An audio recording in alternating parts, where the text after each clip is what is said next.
الله وبركاته. الحمد لله رب العالمين،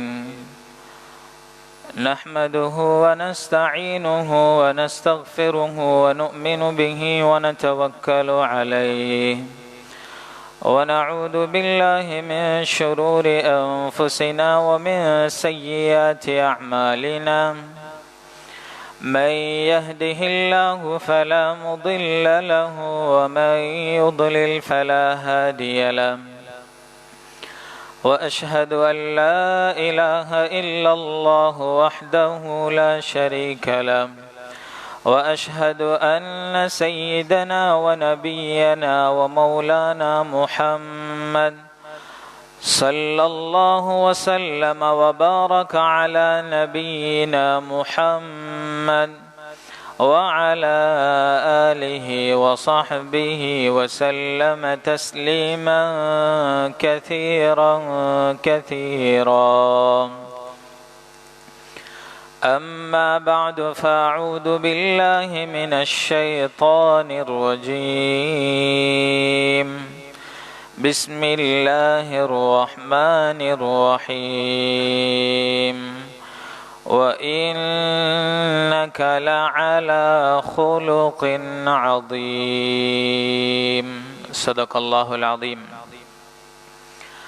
عن عياض المجاشعي رضي الله عنه قال: قال رسول الله صلى الله عليه وسلم: إن الله قد أوحى إلي أن تواضعوا حتى لا يفخر أحد على أحد ولا يبغي أحد على أحد.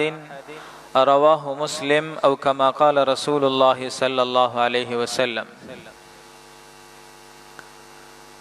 அன்புக்குரியவர்களே, அல்லாஹுடைய நல்லடியார்களே, ஹதரத் ரசூலுல்லாஹி ஸல்லல்லாஹு அலைஹி வஸல்லம் அவர்களை பற்றி சில விடயங்களை பேசுவதற்காக இந்த இடத்திலே உட்கார்ந்திருக்கிறோம். எங்கள் தலைவர் ஸல்லல்லாஹு அலைஹி வஸல்லம் அவர்களை பற்றி ஏன் நாங்கள் படிக்க வேண்டும், ஏன் நாம் படித்து கொண்டிருக்கிறோம்? எந்த ஒரு மனிதரை பற்றி அறிவது கடமையோ இபாதத்தோ, எந்த ஒரு மனிதருடைய தூக்கம், சிரிப்பு, அழுகை அது ஒரு ஷரீஅத்தாக இருக்குமோ, அப்படியான ஒரு மனிதரை பற்றி தான் நாங்கள் பேசிக்கொண்டிருக்கிறோம். நமக்கு முன்னால் வந்த சமூகத்தினர் நம்முடைய தலைவரை அறிந்து வைத்திருக்கின்ற அளவுக்கு நாம் அறிந்து வைத்திருக்கிறோமோ இல்லையோ தெரியாது. அல்லாஹ் சொல்லுகிறான்: அல்லதீன ஆதைனாஹுமுல் கிதாப் யஅரிஃபூனஹு கமா யஅரிஃபூன அப்னாஅஹும்.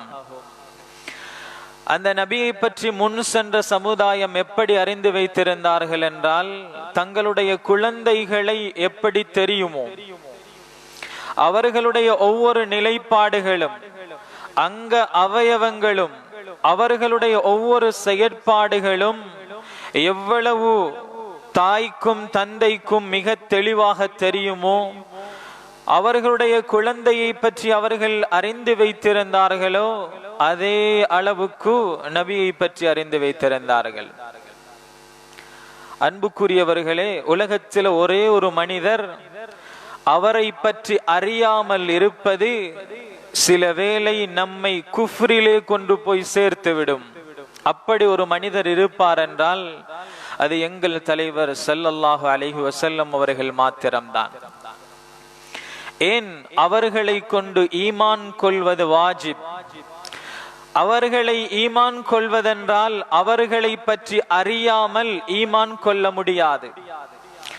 அவருடைய ஒவ்வொரு பகுதிகளும் உலகத்திலே வெற்றி அடைந்த ஒரு மனிதர் இருப்பார் என்றால் அது எங்கள் தலைவர் ஸல்லல்லாஹு அலைஹி வஸல்லம் அவர்கள்தான். உலகத்தில் 63 வருட வாழ்க்கை, 22,630 சொச்சம் நாட்கள் இந்த உலகத்துல வாழ்ந்திருக்கிறாங்கண்டா, அந்த வாழ்க்கையுடைய ஒவ்வொரு வினாடியும் குர்ஆனுக்கு தஃப்சீராக, குர்ஆனுடைய 6,666 ஆயத்துகளையும் தன் வாழ்க்கையில செயற்படுத்தி காட்டின ஒரு மனிதர் உலகத்தில் இருப்பார் என்றால் அது எங்கள் தலைவர் ஸல்லல்லாஹு அலைஹி வஸல்லம் அவர்கள் மாத்திரம்தான். அன்புக்குரியவர்களே, எதை சொல்ல வருகிறோம் என்றால், அந்த தலைவரை பற்றி நாம் நிறைய படிக்க வேண்டி இருக்கிறது, நிறைய படிச்சு கொண்டிருக்கிறோம். அந்த வகையில நாங்க ஸல்லல்லாஹு அலைஹி வஸல்லம் அவர்களை இந்த உலகத்துல அல்லாஹ் அனுப்பின நோக்கங்கள்ல மிக பிரதானமான ஒரு நோக்கம், அதை பற்றி நாங்கள் இன்று பார்க்கலாம். அன்புக்குரியவர்களே, அல்லாஹு தாலா எங்களுடைய நபியை பற்றி அறிமுகப்படுத்துகின்ற பொழுது அந்த நபியுடைய இரவு வணக்கத்தையோ, இரவு முழுக்க நின்று வணங்கினாங்க கால் வீங்குகின்ற அளவுக்கு, அல்லது நபியுடைய ஏனைய இபாதத்துகளையோ பற்றி அல்லாஹ் சொல்லாம நபிய ஒரு வித்தியாசமான முறையில விளங்கப்படுத்துகிறான், அறிமுகப்படுத்துகிறான். அல்லாஹ் நபியே, வமா அர்சல்னாக இல்லா ரஹ்மத்தல் லில் ஆலமீன், நபியே நாம் உங்களை இந்த உலகத்துக்கு எப்படி அனுப்பி வைத்திருக்கிறோம் என்றால் அகிலத்தாருக்கோர் அருட்கொடையாக அனுப்பி வைத்திருக்கிறோம். முழு அகிலங்களுக்கும் ஒரு அருட்கொடையாக எங்கள் தலைவர் ஸல்லல்லாஹு அலைஹி வஸல்லம் அவர்களை அல்லாஹ் அனுப்பி வைத்திருக்கிறான். அல்லாஹ் அறிமுகப்படுத்துகின்ற விதம், லகத் ஜாஅக்கும் ரசூலும் மின் அன்ஃபுசிக்கும், உங்களில் இருந்து ஒரு தூதுவர் உங்களிடம் வருவார், அவர் முஸ்லிம்களுடைய விஷயத்தில் அவர்களுக்கு நலவுகள் ஏற்பட்டு விட வேண்டும் என்பதற்காக தன்னையே அர்ப்பணித்துக் கொள்ளுகின்ற ஒரு மனிதர், அவர்களுக்காகவே தன்னுடைய ஆயுளை அர்ப்பணிக்க கூடியவர், அவர்களை பற்றியே சதாவும் சிந்திப்பார், அவர்களுடைய நலவிலே கூடுதல் கவனம் செலுத்துவார். அஸீஸுன் அலைஹி மா அனித்தும் ஹரீஸுன் அலைக்கும் பில் முஃமினீன், முஃமின்களுடைய விஷயத்தில மிக்க இரக்கமுள்ளவர் என்று அல்லாஹ் அந்த நபியுடைய பண்புகள் தன்மைகளை பற்றி சொல்லி அறிமுகம் செய்கிறான். நபிமார்கள், எங்களுடைய நபியை மட்டுமல்ல ஏனைய நபிமார்களையும் அல்லாஹ் சொல்லுகின்ற பொழுது முதலாவது பண்புகளை சொல்லி இஸ்மாயில் அலைஹிஸ்ஸலாம், இப்ராஹிம் அலைஹிஸ்ஸலாம், சாதிகல் வாத், இப்படி அல்லாஹ் ஒவ்வொரு நபிமாரையும் அவர்களுடைய பண்பாடுகள் பண்புகளை வைத்து அடையாளப்படுத்துகிறான். எங்கள் தலைவர் ஸல்லல்லாஹு அலைஹி வஸல்லம் நான் உலகத்துக்கு வந்ததுக்கு ஒரு காரணத்தை சொன்னாங்க, ஒரு ஆச்சரியமான விஷயம். இன்னமா புஇஸ்து லிஉதம்மிம மகாரிமல் அஹ்லாக், இந்த உலகத்துக்கு நான் நபியாக அனுப்பப்பட்டதுடைய காரணம், நோக்கத்தை நபி அவங்க சொன்னாங்க, நற்குணங்களை பரிபூரணப்படுத்துவதற்கு. இன்னமா என்றால் ஹர்ஃப் ஹஸர் என்று சொல்றது, இதுல அதுக்கு மட்டும்தான். நான் நற்குணங்களை பரிபூரணப்படுத்துவதற்காக, மக்கள் மயப்படுத்துவதற்காக, மக்களுடைய வாழ்க்கையில் ஏற்படுத்துவதற்காக, மக்களை நல்ல பண்புள்ள நல்ல குணங்களை கொண்ட மாமனிதர்களாக மாற்றுவதற்காகத்தான் நான் உலகத்திலே நபியாக அனுப்பப்பட்டிருக்கிறேன். தொழுகையை சொல்லல்ல, ஜகாத்த சொல்லல்ல, ஹஜ்ஜ சொல்லல்ல, சதகாவ சொல்லல்ல என்று நாங்க யோசிப்போம். அன்புக்குரியவர்களே, அல்லாஹுடைய நல்லடியார்களே, ஷரீஅத் எந்த எந்த விடயங்களை எல்லாம் நமக்கு கடமையாக ஆக்கி இருக்கிறதோ அந்த அனைத்துடைய நோக்கமும் நான் ஒரு நல்ல குணமுள்ள ஒரு சீதேவியான மனிதனாக மாற வேண்டும் என்பதுதான் ஷரியத்துடைய எல்லா கட்டளைகளுடைய நோக்கமும். தொழுகிறோம், ஒவ்வொரு நாளும் 5 நேரம், அதை கடமென்று விளங்கியிருக்கிறோம். அன்புக்குரியவர்களே, தொழுகையுடைய நோக்கம் என்ன? எங்களுக்கு நாங்க தொழுகண்டா எங்களுக்கு முதலாவது யோசனைக்கு படுவது, நான் ருக்குஅ சரியா செய்றேனா, சுஜூத சரியா செய்றேனா, இதை நாங்க யோசிக்கிறோம். அன்புக்குரியவர்களே, தொழுகை என்று வரும் பொழுது பள்ளிவாசலுக்கு வந்து நான் ருக்கு சுஜூது அல்லாஹுக்கு சிரம் பணிகிறது என்பது எங்களுடைய சிந்தனையில முதலாவது படக்கூடிய விஷயம். ஆனா தொழுகையுடைய நோக்கத்தை அல்லாஹ் குர்ஆன் சொல்லுகின்ற பொழுது குர்ஆன் என்ன சொல்லுகிறது? இன்ன ஸலாத தன்ஹா அனில் ஃபஹ்ஷாஇ வல் முன்கர். தொழுகை இருக்குதானே, அது தொழுகையாக நிறைவேற்றப்படும் என்றால் அந்த தொழுகை தன்ஹா அனில் ஃபஹ்ஷாஇ வல் முன்கர், மானக்கேடான, வெறுக்கத்தக்க, தீய, சமூகம் ஏற்றுக்கொள்ளாத, அருவருப்பத்தக்க, முகம் சுளிக்கின்ற விடயங்களை விட்டும் அந்த தொழுகை பாதுகாக்கும். நீ ஒரு நல்ல குணமுள்ள சீதேவியான நட்பண்புள்ள ஒரு மனிதனாக உலகத்துல வாழ்வாய். தொழுகையுடைய நோக்கம் இதுதான். நீ சீதேவியாக நல்ல பண்புள்ள ஒரு மனிதனாக உலகத்துல வாழணும். அன்புக்குரியவர்களே, ஜகாத் எடுங்க. ஜகாத் என்ன சொல்லி தருகிறது? பணம் என்பது சேமித்து உனக்குள்ள வச்சு கொண்டிருக்கிற ஒன்றல்ல, இது இறைவனால கொடுக்கப்பட்டது. எனவே அந்த கருமித்தனம் என்ற உள்ளத்தில் இருக்கக்கூடியதை வெளியே எடுத்து நீ ஒரு தயாள மனம் உள்ள, மற்றவர்களுடைய சுக துக்கங்களில் பங்கு கொள்கின்ற, மற்றவர்கள் சிரமப்படும் பொழுது சந்தோஷம் கொள்கின்ற ஒரு மனிதனாக அல்லாமல் அவர்களுடைய விடயத்தில் இரக்கப்படுகின்ற, அவர்களுடைய விஷயத்தில் கொஞ்சம் சிந்திக்கின்ற ஒரு மனிதனாக இரு. இதைத்தான் ஜகாத் சதகா சொல்லுகிறது. நோன்பு சகோதரர்களே, நோன்பு எதை நமக்கு சொல்கிறது? காலையிலிருந்து மாலை வரைக்கும் சாப்பிடாம இருக்காத, இதல்ல நோன்புடைய யதார்த்தம். ஸல்லல்லாஹு அலைஹி வஸல்லம் அவர்கள் சொன்னார்கள், நோன்பும் என்னை ஒரு நல்ல குணமுள்ள, ஒரு சீதேவியாக, ஒரு நட்பண்புள்ள ஒரு மனிதனாக மாற்றுவதுதான் நோன்புடைய நோக்கம். நபி அவங்க சொன்னாங்களே, நீங்க நோன்பு பிடிச்சிட்டு இருக்கிறீங்க, இந்த நோன்பு இறை பயபக்தி உங்களுக்கு தரணும், ஹராத்தை தவிர்த்து கொள்ளணும், ஹலால வாழ்க்கையில எடுக்கணும், மற்றவர்களுடைய உரிமைகளை மதிக்கணும். எந்த அளவுக்கு உங்களோட ஒரு ஆள் சண்டை பிடிக்க வாராரு அல்லது உங்களோட ஏசிக்கொள்ள வாராருண்டா, நீங்களும் நோன்பாளிண்டா பதிக்கு பதில் சொல்ல போக தேவையில்லை, மாறி கதைக்க தேவையில்லை.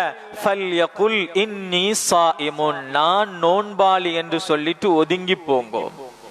பண்பாட சொல்லி தருகிறது நோன்பு. என்ன சண்டைக்கு வந்தாலும் சச்சரவு, பிரச்சனை, ஏச்சு பேச்சு, வாக்குவாதம் இல்லாத ஒரு நல்ல மனிதனாக மாறு. ஹஜ்ஜுடைய பாடம் எதை உணர்த்தது சகோதரர்களே, அன்புக்குரியவர்களே, அல்லாஹுடைய நல்லடியார்களே, குர்ஆனுடைய ஆயத் சொல்கிறது, அல் ஹஜ்ஜு அஷ்ஹுரும் மஅலூமாத் ஃபமன் ஃபரத ஃபீஹின்னல் ஹஜ்ஜ ஃபலா ரஃபத வலா ஃபுசூக வலா ஜிதால ஃபில் ஹஜ். ஹஜ்ஜுட பாடம் என்ன? ஹஜ்ஜ கடமையாக்கிட்டீங்க அப்படின்னா, ஹஜ்ஜுக்கு போறதுக்கு நியத்து வச்சிட்டீங்கன்னா, ஃபலா ரஃபத, ஜினா, தவறு, சொந்த மனைவிண்டாலும் சேர இயலாது, ஒரு பக்குவம், ஒரு பேணிதல், உங்களை நீங்க கட்டுப்படுத்திக் கொள்கின்ற ஒரு தன்மையை உருவாக்குங்க. வலா ஃபுசூக, தவறு, பாவம், குற்றம் இல்ல, அங்க போயும் கெட்ட சிந்தனை, களவோட, ஹராத்தோட அங்க போகாதீங்க. வலா ஜிதால ஃபில் ஹஜ், ஏசி ரூம் கிடைக்கல, ஒழுங்கா தங்குறதுக்கு இடம் இல்ல, அல்லது பிரயாணத்துக்கு ஒழுங்கான ஏற்பாடு நடக்கல, ஸ்ரீலங்கன் சாப்பாடுன்னு சொல்லிட்டு தான் கூட்டிட்டு போனாங்க, அங்க எதுவும் இல்ல. வலா ஜிதால ஃபில் ஹஜ், நிதானமாக, அமைதியாக, பொறுமை காத்து, தர்க்கம், சண்டை, சச்சரவு இல்லாதவராக வாழ பழகுங்கோ அந்த ஹஜ்ஜில போய். அதைவிட இன்னும் ஒரு பெரிய யதார்த்தம் சமத்துவம். எல்லோரும் ஒரே தரத்தை சேர்ந்தவர்கள். தக்வா என்ற ஒன்றை கொண்டுதான் ஒரு மனிதனை விட இன்னொரு மனிதனுக்கு சிறப்பு இருக்கிறதே தவிர, நீ அரபியாக இருக்கலாம், அஜமியாக இருக்கலாம், கருப்பனாக இருக்கலாம், வெள்ளையனாக இருக்கலாம், எப்படி இருந்தாலும் உங்களுக்கு மத்தியில் வித்தியாசம் பாகுபாடு இல்லை, எல்லோரும் சமத்துவமானவர்கள் என்ற ஒரு பண்பை ஹஜ் சொல்லித் தருகிறது. அன்புக்குரியவர்களே, அல்லாஹுடைய நல்லடியார்களே, எங்களுடைய நபி வந்ததும் இந்த நட்பண்புகளை பூர்த்தி செய்யறதுக்காகத்தான். நபியை பத்தி அல்லாஹ் சொல்கிறான், லஅலா குலுகின் அதீம், நபியே மகத்தான நற்குணத்தின் மீது நீங்க இருக்கிறீங்க. இதுக்கு மேல நபியை புகழ முடியாது. நபி அவர்கள் எவ்வாறு மகத்தான நற்குணத்தின் மீது இருந்தார்களோ இதே போல தன்னுடைய சஹாபாக்களையும் அப்படியானவர்களாக மாற்றினார்கள். எல்லா நபிமார்களுக்கும் பின்னால முதலாவது உம்மத்துகள்ல சொர்க்கம் போறவரு ஹதரத் அபூபக்கர் அஸ்-சித்தீக் ரலியல்லாஹு அன்ஹு. அந்த ஹதரத் அபூபக்கரை பத்தி நபி அவங்க அறிமுகப்படுத்துற நேரத்தில் எப்படி அறிமுகப்படுத்தினாங்க? அர்ஹமு உம்மதி பி உம்மதி, என்னுடைய உம்மத்தில எப்படி சிறந்தவராக மாறினார் ஹதரத் அபூபக்கர். அன்புக்குரியவர்களே, இன்றைக்கு ஜனாசால கலந்து கொண்டது யாரு? நான். உதவி செஞ்சது யாரு? நான். நோயாளியை சந்திச்சது யாரு? நான். கஷ்டப்பட்டவர்களுக்கு உதவி செய்தது யாரு? நான். எல்லா லிஸ்டிலையும் ஹதரத் அபூபக்கர் இருப்பாங்க. அன்புக்குரியவர்களே, அல்லாஹுடைய நல்லடியார்களே, பண்புகளால் உயர்ந்தார்கள் சஹாபாக்கள். நபியும் அதைத்தான் சொல்லிக் கொடுத்தார்கள்.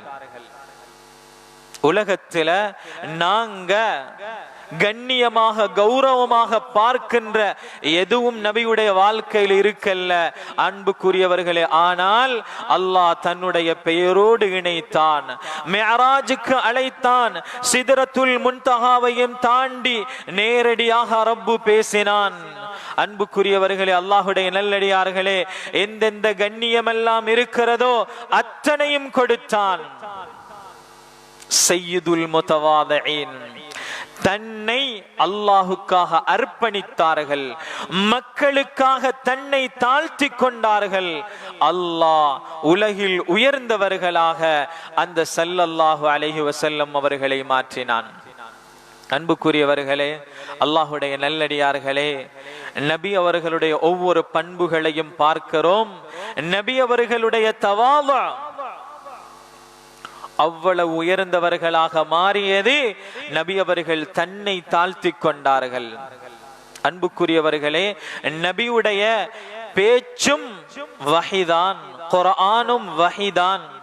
ஆனா நபி அவர்கள் பிரத்யோகமாக சொன்னார்கள், அல்லாஹ் எனக்கு வஹியாக அறிவித்திருக்கிறான், அன்தவாலு,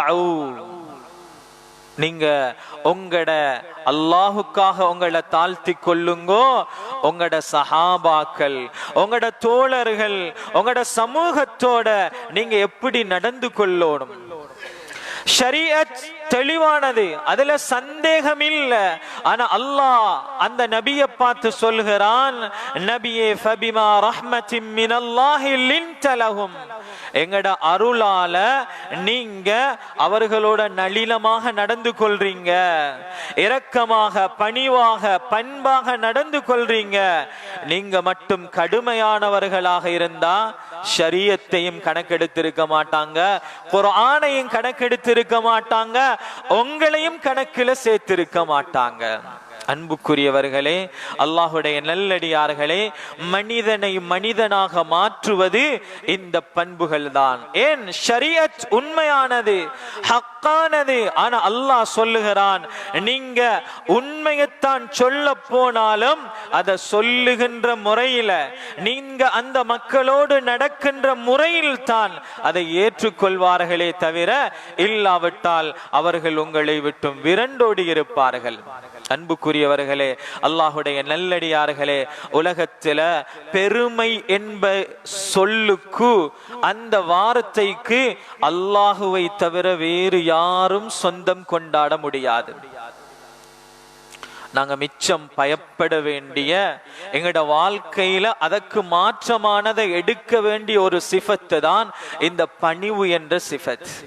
அன்புக்குரியவர்களே, இந்த பணிவுக்கு மாற்றமான பெருமை என்பது இந்த முழு உலகிலும் அல்லாஹுக்கு மாத்திரம் சொந்தமானது. அல்லாஹ் சொல்கிறான், அல் கிபிரியா உரிதாஇ, பெருமை என்பது எனக்குரிய ஆட, வல் அஸமத்து, கண்ணியம் கௌரவம் என்பது இசாரி, என்னுடைய கீழாட. அப்படின்னா என்னோட எனக்குரியது. ஃபமன் நாஸஅனி ஃபீ ஷைஇம் மின்ஹா, அதிலிருந்து கொஞ்சம் சரி நீங்க எடுக்க பாத்தீங்கன்னா அல்லாஹ் சொல்றான், நரகத்தில உங்களை போட்டு நான் வேதனை செய்வேன். அதனால தான் ஸல்லல்லாஹு அலைஹி வஸல்லம் சொன்னார்கள், மிக கடினமான வார்த்தை, லா யதுகுலுல் ஜன்னா, சுவர்க்கத்துக்கு போகவே மாட்டாரு யாருடைய உள்ளத்தில மிஸ்கால தர்ரா, அணுவளவு பெருமை இருந்தாலும். அன்புக்குரியவர்களே, பெருமண்டா என்ன நாங்க நினைக்கிறோம், எங்கட வாழ்க்கையில நாங்க பேசுறது, செயல் ரீதியாக காட்டுறது, பெருமையிட பல வகைகள் இருக்குது சகோதரர்களே. நான் பெருமை இல்லைன்னு சொல்லி நினைக்கிறவர்களுடைய உள்ளத்திலையும் பெருமையுடைய சாயல் இருக்குது. அதனாலதான் நபி அவங்க சொன்னாங்க, மிஸ்கால் தர்ரா. நபி அவங்க அப்படியான ஒவ்வொரு கட்டங்களையும் மிக அவதானமாக கையாண்டார்கள். ஒரு மனிதர் வந்து சொன்னாரு, ஹைரல் பரியா, இந்த முழு உலகத்திலையும் சிறந்த மனிதரே, உண்மையில நபிதான் சிறந்தவங்க, ஆனா நமக்கு பாடம் சொல்லி தந்தாங்க. இப்ராஹிம் அலைஹிஸ்ஸலாம், உலகத்தில் ஆக சிறந்தவர் அது இப்ராஹிம் அலைஹிஸ்ஸலாம். நபி அவர்கள் அதற்கான வாசல்களை மூடினாங்க, அந்த பாபுகள் எல்லாத்தையும் அடைச்சாங்க. நாங்க இன்றைக்கு சில இடங்கள்ல சில விஷயங்களை விட்டு கொடுத்துட்டு மிச்சம் கோபம் வார பொறுமையே இல்லாத ஒரு மனிதனாக நான் இருப்பேன். ஆனா என்னுடைய உள்ளம் என்ன தெரியுமா சொல்லும், நான் பொறுமைசாலி. எத்தனையோ விஷயங்களை நான் விட்டு கொடுத்திருக்கிறேன், எத்தனையோ விஷயங்களை நான் பொறுத்து போயிருக்கிறேன். அன்புக்குரியவர்களே, நாங்க பொறுத்து போனதெல்லாம் பொறுமை அல்ல. அதிலே நோக்கம் யாராக இருந்தது? நான் அந்த இடத்திலே விட்டு கொடுத்தது யாருக்காக? அல்லாஹுக்காக வேண்டி இருந்ததா அல்லது வேறு ஒரு நோக்கத்துக்காக வேண்டி இருந்ததா? பெருமை வரக்கூடாத இடங்களை எங்கட வாழ்க்கையில அறிஞ்சு கொண்டோம்டா தவாது என்ற சிஃபத்து தானாக எங்கட வாழ்க்கையில வந்துடும். நபி அவங்க சொன்னாங்க, யாரு சலாத்தை கொண்டு ஆரம்பிக்கிறாரோ அவர் பரீஅ மினல் கிப்ர், பெருமையை விட்டும் அவர் நிரபராதி. நாம் இன்றைக்கு யோசிப்போம், இந்த சலாத்தை நபி அவங்க பரப்ப சொன்னாங்க, உங்களுக்கு மத்தியில இரக்கம் பாசம் வரணும்டா சலாத்தை பரப்புங்கன்னு சொன்னாங்க. நான் யாருக்கு சலாம் சொல்றேன்? எல்லாரோட எண்ணமும் என்ன, எனக்கு சலாம் சொல்லப்படணும். ஏன் அவர் சலாம் சொல்லாம போறாரு? ஏன் சலாம் சொல்ல தெரியாதா? அல்லது எங்களுக்கு சொல்றதுக்கு அவருக்கு என்ன கௌரவ குறைச்சலா? அன்புக்குரியவர்களே, இப்படியான ஒரு நிலைமை இருக்கும்டா நான் அந்த கிபிரிலிருந்து வெளியாகல. பெருமையுடைய அடையாளம் எனக்குள்ள இருக்குது. நான் இல்லைன்னு சொன்னாலும் பெருமை என்னிடத்துல இருக்குது. ஏன்? சலாத்த ஆரம்பிக்கிற மனிதனாக நான் எல்லோருக்கும் இருப்பேன் என்றால் நான் பெருமை இல்லாத மனிதன். அப்படி இல்ல, எப்ப எனக்கு சலாம் சொல்லப்பட வேண்டும் என்று நான் எதிர்பார்க்கிறேன் என்றால் அங்கே எனக்குள் பெருமை இருக்கத்தான் செய்கிறது. அன்புக்குரியவர்களே, அல்லாஹுடைய நல்லடியார்களே, நபி அவர்கள் சிறுவர்களை கண்டாலும் கூட சலாத்தை கொண்டு ஆரம்பிப்பார்கள். இது நபியுடைய தவாது. நபியுடைய தவாதுடைய ஒவ்வொரு பகுதியையும் பேசி முடிக்க முடியாது. சுருக்கமாக சில விஷயங்கள் இந்த இடத்துல ஞாபகப்படுத்தப்படுகிறது. அன்புக்குரியவர்களே, அல்லாஹுடைய நல்லடியார்களே, நாங்க மிச்சம் பயப்பட வேண்டிய ஒன்றுதான் இந்த பெருமை என்றது எங்களோடு அப்படியே இணைந்ததாகவே இருக்கிறது. ஏன்? ஒருவருடைய முகத்தை பார்த்து புன்முறுவல் பூட்பதற்கும் நான் யோசிக்கிறேன் என்றால் அவ்வாறு புன்முறுவல் பூக்காமல் என்னை தடுப்பது எது? என்னுடைய உள்ளத்துல கை வச்சு கேட்டா அதற்கான காரணம் வழங்கும். அதோட தொங்கலை தேடி பார்த்தா அதுக்கு பெயர் தான் பெருமை. அன்புக்குரியவர்களே, அல்லாஹுடைய நல்லடியார்களே, இன்கிசாருல் கல்ப் லில்லாஹ், அல்லாஹுக்காக வேண்டி நான் பணிவது, பணிய பணிய அல்லாஹ் என்னை உயர்த்துவான். எப்படி நபி அவர்கள் கீழே தன்னை கொண்டு வந்தாங்க, அல்லாஹ் சய்யிதுல் முத்தவாதீன், ஆனா ஆக உயர்ந்த அந்தஸ்துடையவர்களாக நபியை மாற்றினான். எங்களோட உள்ளத்துல ஏற்றுக்கொள்ள முடியாத ஒன்று, எனத்துக்கு நான் அவர்கிட்ட போகணும், எனத்துக்கு பேசணும், எனத்துக்கு சலாம் சொல்லணும், ஏன் இப்படி செய்யணும்? அன்புக்குரியவர்களே, அல்லாஹுடைய நல்லடியார்களே, நபியுடைய சுன்னாவை தவாதுவ படிக்கிறோம். எங்கட வாழ்க்கையில அங்க போயிடக்கூடாது. ஏன் கொஞ்சம் இருந்தாலும் அது கொண்டு போறது அங்கதான். இது அல்லாஹுக்குரிய சொத்து. ஏன் எங்களுக்கு நாங்க எதெல்லாம் பெருமைக்கு காரணமாக எடுத்துக்கொள்றோமோ அதெல்லாம் எங்களுக்குரியதல்ல. அல்லாஹ் பெருமை அடிக்கிறான்டா, அது எல்லாத்துக்கும் அவன் தான் சொந்தக்காரன், அதனால அவன் பெருமை அடிக்கலாம். எனக்கு சொத்து இருக்குது, அந்த சொத்தை வச்சு நான் பெருமை அடிக்க முடியாது. சொத்து இருந்தா என்ன செய்யணும்? எந்த தேவைகளுக்கு பயன்படுத்தணும், ஜகாத் சதகாக்களை செய்யணும், கஷ்டம் உள்ளவங்களுக்கு கொடுக்கணும். இதனால எனக்கு உயர்வு புகழ் வேணும்டா அதை நான் அல்லாஹ்விடத்துல கேட்கணுமே தவிர அதை வச்சு புகழ பெருமையை தேடக்கூடாது. சல்லி இருக்குது, கஷ்டப்பட்ட ஒரு மனிதர் வந்து கேட்கிறாரு, எனக்கு இந்த ஓடு போடுறதுக்கு கூரையை செய்யறதுக்கு 10,000 தாங்க. இவருக்கு கொடுக்கறதுக்கு மனம் இல்லை. ஆனா பள்ளியுடைய மிம்பர் செய்யறதுக்கு, பள்ளியுடைய மனாரா செய்வதற்கு 20 லட்சம் தேவைப்படுகிறது, அள்ளி கொடுக்கிறாரு. அன்புக்குரியவர்களே, நோக்கம் எதுவாக இருக்கும்? எடுத்த எடுப்பில் இவருடைய பேர் சொல்லப்படும்.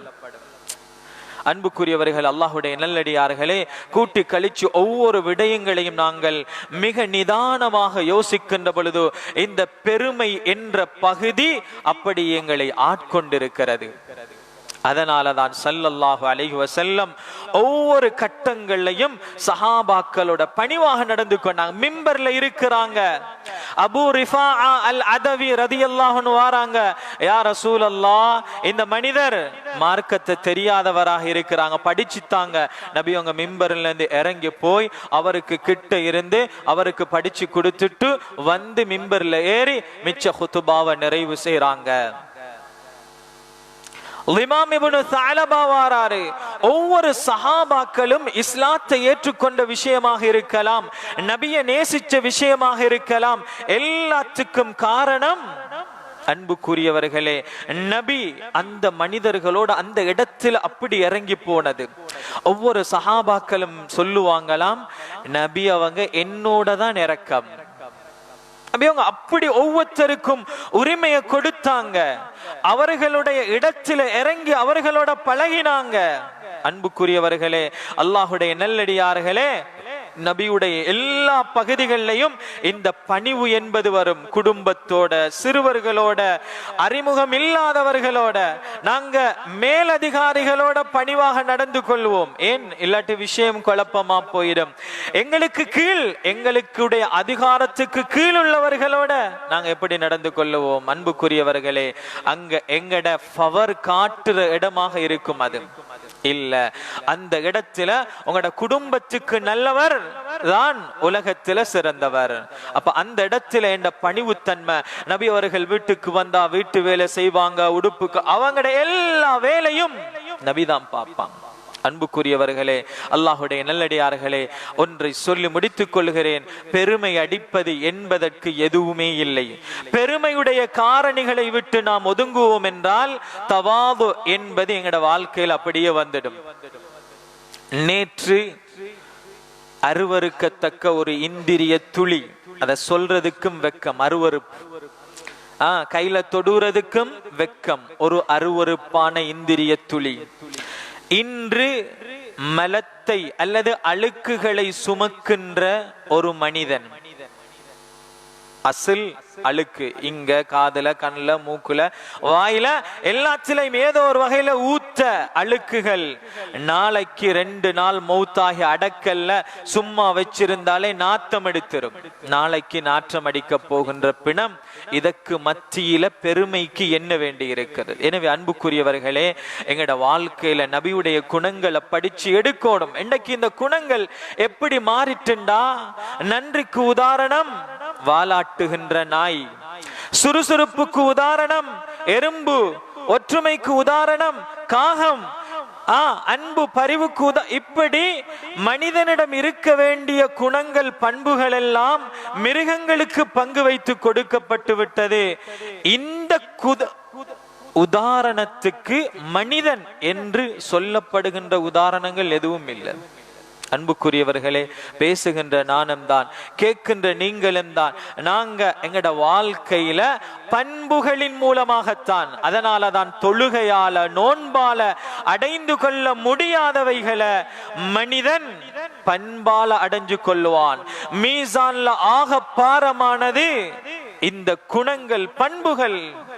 எனவே அன்புக்குரியவர்களே, அல்லாஹுடைய நல்லடியார்களே, முழு உலகையும் கொஞ்ச காலத்துக்குள்ள தன்னுடைய கட்டுப்பாட்டுக்குள்ள நபி அவர்கள் கொண்டு வந்தார்கள் என்றால், இன்றைக்கு ஒரு அரசியல் கட்சி தொடங்கணும்டா அதுக்கு 10 பேர் தேவை, இவ்வளவு பணம் படைத்தவர்கள் தேவை, உதவி செய்யறதுக்கு தூக்கி விடுறதுக்கு இத்தனை பேர் தேவை. ஒரு தனி மனிதர் மௌத்தாகிறதுக்கு முன்னால பல லட்சம் சஹாபாக்களை, பல லட்சம் பரப்பளவுகளை இஸ்லாமிய மயப்படுத்தினாங்க ஸல்லல்லாஹு அலைஹி வஸல்லம். எதனால? தன்னுடைய பண்பால. அந்த மனிதர்களுக்காக தன்னை அர்ப்பணித்து தாழ்ந்து கொடுத்ததால ஸல்லல்லாஹு அலைஹி வஸல்லம் அவர்கள் முழு உலகையும் மாற்றினார்கள். அன்புக்குரியவர்களே, நேரம் இடம் கொடுக்காது நாம் நபியுடைய பண்புகளை எம்முடைய வாழ்க்கையில் படித்து ஒழுகுகின்ற பொழுது எம்முடைய வாழ்க்கையிலிருந்து இந்த பெருமைக்கான வாசல்களை நாம் சரியாக விளங்கிக் கொள்வோம் என்றால் அதற்கு மாற்றமான தவாது என்பது வரும். அல்லாஹ் இந்த உலகத்திலும் கண்ணியப்படுத்துவான். அல்லாஹ் சொல்லுகிறான் குர்ஆன்ல, சுவர்க்கத்தை நாங்க யாருக்கு வைத்திருக்கிறோம் என்றால், லா யுரீதுன உலுவன் ஃபில் அர்தி வலா ஃபஸாதா. உயர்வு தன்மைய மேல எல்லாத்திலையும் கண்ணியப்படுத்தப்படணும், உயர்த்தப்படணும், மதிக்கப்படணும் என்ற நிலைமையை விட்டும் விலகி இருக்கக்கூடிய மனிதர்கள். அன்புக்குரியவர்களே, அல்லாஹுடைய நல்லடியார்களே, எனவே அந்த சய்யிதுல் முத்தவாதீன் ஸல்லல்லாஹு அலைஹி வஸல்லம் அவர்கள் பிறந்து வஃபாத்தான மாதத்தில அவர்களுடைய குணங்களை படிச்சு கொண்டிருக்கிறோம். ஒவ்வொரு நாள் பாடத்திலையும் எம்முடைய வாழ்க்கைக்கான படிப்பினை எடுத்துக்கொள்வோம். இதுதான் இந்த மஜ்லிஸுகளுடைய நோக்கம். வெறுமனை கேட்பது அதோட முடிச்சிட்டு போறதல்ல. என்னுடைய வாழ்க்கையில பெருமண்டா என்ன, இதை எப்படி நான் விளங்கிக் கொள்றது, இதிலிருந்து நான் எப்படி விடுபடுவது? சுவர்க்கம் இல்ல, வாசனை இல்ல, அல்லாஹ் நரகத்திலே உன்னை போட்டு வேதனை செய்வேன். அதற்கு மாற்றமாக பணிவோட, விட்டு கொடுப்போட, மன்னிப்போட, இரக்கத்தோட ஒரு மனிதன் நடக்கின்ற பொழுது அத்தனை வாக்குறுதிகளும் அவனுக்கு வழங்கப்பட்டிருக்கிறது. எனவே அந்த நபியுடைய பண்பு, அதுல மிக முக்கியமானதுதான் இந்த தவாது. இதை நம்முடைய வாழ்க்கையில படிச்சு அதை நம்முடைய வாழ்க்கையில முன்னேற்றத்துக்கு, உயர்வுக்கான ஒரு பிரதான அடிப்படையாக நம்முடைய வாழ்க்கையில் எடுத்து ஒழுகி அந்த சிறப்பை பெற்ற நல்ல மக்களாக அல்லாஹ் நம் அனைவரையும் ஆக்கி அருள்வானாக. آمين. الحمد لله رب العالمين حمدا يوافي نعمه ويكافئ مزيدا. اللهم صل على سيدنا محمد وعلى آل محمد. اللهم اغفر لنا ذنوبنا وخطايانا كلها يا رب العالمين. ரப்பே ரஹ்மானே, சங்கையானவனே, கிருபையாளனே, நாயனே, யா அல்லாஹ் எங்கட பாவங்களை மன்னிச்சிடியா அல்லாஹ். யா அல்லாஹ் எந்த நோக்கத்துக்காக இந்த மஜ்லிஸிலே உட்கார்ந்தோமோ யா அல்லாஹ் எங்களுடைய வாழ்க்கையில மாற்றத்தை கொண்டு வந்துடுயா அல்லாஹ். யா அல்லாஹ் எங்கட நேரத்தை உனக்காக ஒப்படைக்கிறோம் யா அல்லாஹ். எங்கள மார்க்கத்தை மாற்றத்தை கொண்டு வந்துடுயா அல்லாஹ். யா அல்லாஹ் எங்கட கடைசி நேரங்களை நல்லதாக்கி வச்சிடுயா அல்லாஹ். பெருமையை விட்டும் எங்களை பாதுகாத்துடையா அல்லாஹ். அது உனக்குரியது யா அல்லாஹ். அதை எங்களுக்கு விளங்கப்படுத்தியா அல்லாஹ். யா அல்லாஹ் சின்ன சின்ன விஷயங்களை கூட பெருமை என்று விளங்காம எங்களோட வாழ்க்கையில் அப்படியே செயற்படுத்தி கொண்டிருக்கிறோம் யா அல்லாஹ். அதிலிருந்து எங்களை தூரமாக்கிடையா அல்லாஹ். பணி உள்ள நல்ல பண்புள்ள மக்களாக ஆக்கிடையா அல்லாஹ். தொழுகையின் மூலமாக, ஹஜ்ஜின் மூலமாக, ஒவ்வொன்றின் மூலமாக எந்த பண்புகள் நாடப்படுகிறதோ யா அல்லாஹ் அதை அடைந்த மக்களாக எங்களை ஆக்கிடையா அல்லாஹ். பரிபூரணத்துவம் அடைந்த பண்புள்ள நல்ல குணமுள்ள மக்களாக ஆக்கிடையா அல்லாஹ். கடைசி நேரத்தை நல்லதாக்கி வச்சிரு யா அல்லாஹ். இந்த மஜ்லிஸை கபூல் செஞ்சுக்கோ யா அல்லாஹ். ஒவ்வொரு நாள் மஜ்லிஸுகளையும் கபூல் செஞ்சுக்கோ யா அல்லாஹ். உயர்ந்த பயன்களை பெற்ற மக்கள் கூட்டத்தில் எம் அனைவரையும் சேர்த்தருள் யா அல்லாஹ். ربنا آتنا في الدنيا حسنة وفي الآخرة حسنة وقنا عذاب النار. ربنا رب ارحمهما كما ربياني صغيرا. صل وسلم على النبي الأمي وعلى آله وصحبه وسلم. سبحان ربك رب العزة أما يصفون وسلام على المرسلين والحمد لله رب العالمين.